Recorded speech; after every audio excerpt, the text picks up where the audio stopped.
Holes, Chapter 15. Our vocabulary word for this chapter is excavated. Excavated is made a hole by digging. Chapter 15. Mr. Pendanski filled the canteens.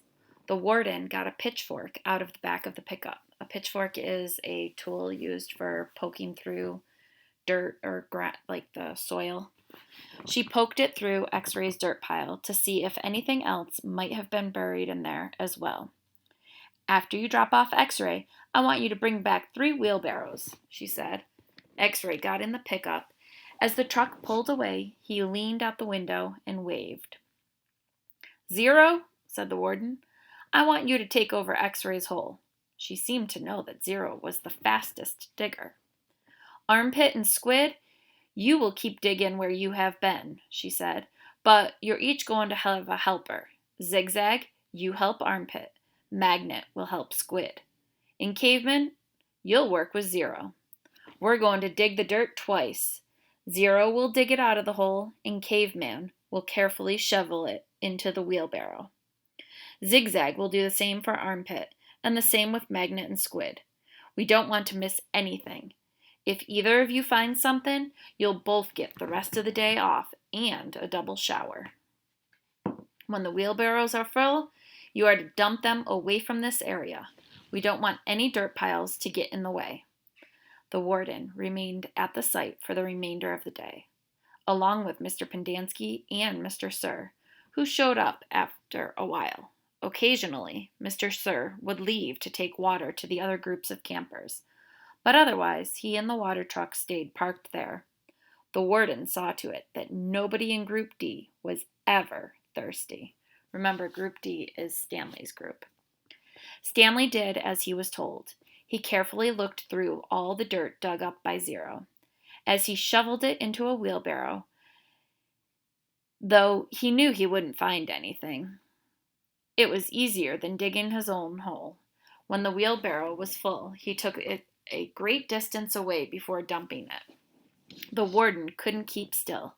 She kept walking around, looking over the boy's shoulders, and sticking her pitchfork through the dirt piles. You're doing just fine, she told Stanley. After a while, she told the boys to switch places so that Stanley, Zigzag, and Magnet dug in the holes, and Zero, Armpit, and Squid shoveled the excavated dirt into the wheelbarrows. After lunch, Zero took over the digging again, and Stanley returned to the wheelbarrow. There's no hurry, the warden said several times. The main thing is not to miss anything. The boys dug until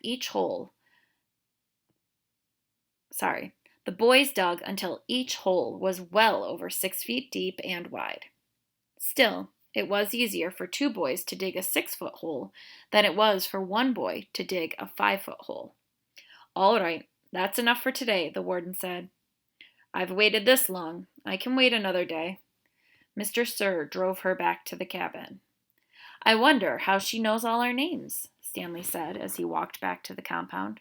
She watches us all the time, said Zigzag. She's got hidden microphones and cameras all over the place. In the tents, the rec room, the shower. The shower? Asked Stanley. He wondered if Zigzag was just being paranoid. The cameras are tiny, said Armpit. No bigger than the toenail on your little toe. Stanley had his doubts about that. He didn't think they could make cameras that small. Microphones, maybe.